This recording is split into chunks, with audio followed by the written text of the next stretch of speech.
Ayeelagbe ṣe tí ó le tó báyìí? Èmọ̀ rèé. Fún ẹ̀yin tí ẹ ò bá sì wo sinimá Ayeelagbe yìí, ẹ ti miss a lot. Mẹ́wàá ṣẹlẹ̀ nínú sinimá Ayeelagbe yìí. A ò mẹ́ni tí Ayeelagbe ṣẹ̀ tí wàhálà pọ̀ tó báyìí. Ṣé ìyá rẹ̀ ni àbí ta ló ṣẹ̀ gangan? Ẹ wò ó, ẹ ò lè mọ̀ àfi tí ẹ bá wo fíìmù yìí ni ẹ tó lè mọ̀. Àwa tí a ti wo part 1 òun ni gbogbo ọ̀rọ̀ yìí lè yé. Fún ẹ̀yin tí ẹ bá fẹ́ wo part 2, ẹ subscribe sí orí channel yìí, kẹ́dẹ̀ tán notification yín kalẹ̀. Ní kété tí fíìmù yìí bá ti jáde, ẹ̀yin ni ẹ ó jẹ́ ẹni àkọ́kọ́ tí ẹ ó kọ́kọ́ rí.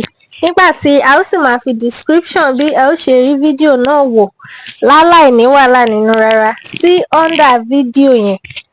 So nísìnyí báyìí nǹkan tí ẹ máa ṣe ni pé ẹ subscribe sí orí channel yìí.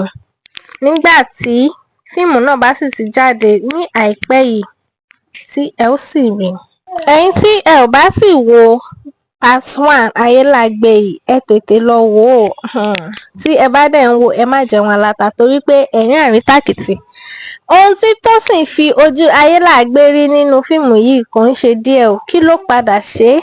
Kí ni ó máa padà ṣẹlẹ̀? A ò mọ̀ àfi tí a bá rí apá kejì sinimá yìí, òun ni a tó lè mọ̀.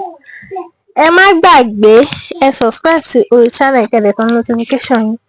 Ẹ̀yin tí ẹ ò tí wo part 1, a máa fi link tí ẹ máa fi wo part 1 sí. Tẹ́ bá wo under description fídíò yìí, ẹ ó rí link tí ẹ ó fi wo part 1 níbi ibẹ̀ tí yóò sì gbé yín lọ síbi fíìmù náà.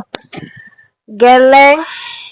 Ẹ jẹ́ kí n mọ̀, ẹ comment sí under comment section yìí tí ó bá jẹ́ pé part 1 lẹ fẹ́ wò ni àbí tó bá dẹ̀ jẹ́ pé part 2 ni ẹ̀ ń dúró dè láti wò.